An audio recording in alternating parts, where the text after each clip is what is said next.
បាទឥឡូវយើងមកដល់សមុទ្របន្ទាប់ពីចេញ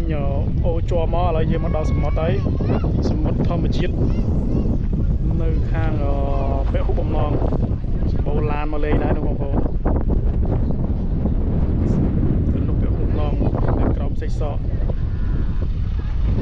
អូមានទូកជាកំសាន្តទៀតនេះបោះតង់ក៏អែមដែរតានេះខ្យល់ត្រជាក់ខួលហ្មងនោះពងភ្លៀងនៅខាងអូជាប់នោះសមុទ្រធម្មជាតិពិតៗនេះទូកទេសចរ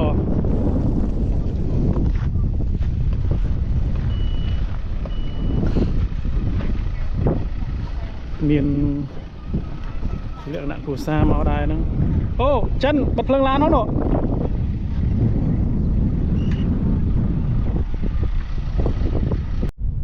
យើងមកដល់ពហុបំណងហើយបងប្អូនត្រូវការយក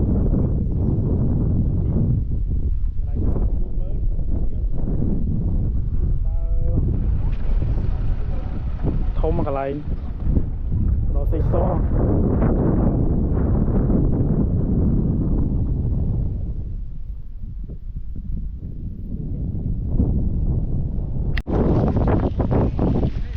ទឹកអាឡូកសមុទ្រធម្មជាតិសាន40000ជា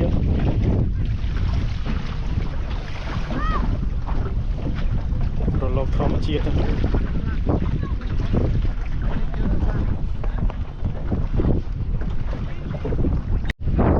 ហើយយើងកំចិនមេឃលៀងមកឥឡូវហើយមេឃស្មាច់ជាលេងកំសាន្តថ្លៃទៅ40000円ហើយយើងឃើញមកមានត្រីអីដែរ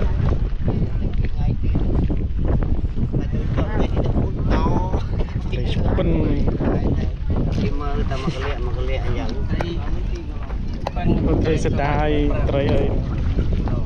ឆ្ពិនត្រីសដាយបងអីត្រីកេះបងអីនោះមិនបងត្រីកេះនោះកេះ1គីឡូពេក15000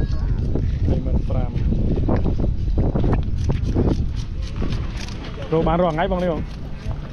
អត់ទេដល់ថ្ងៃទៅដល់ថ្ងៃតិចដាក់ម៉ោងឬមិនបងដាក់ម៉ោងទៅអូ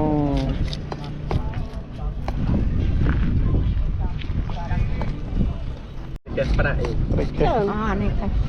ប្រាក់មិនមែនប្រាក់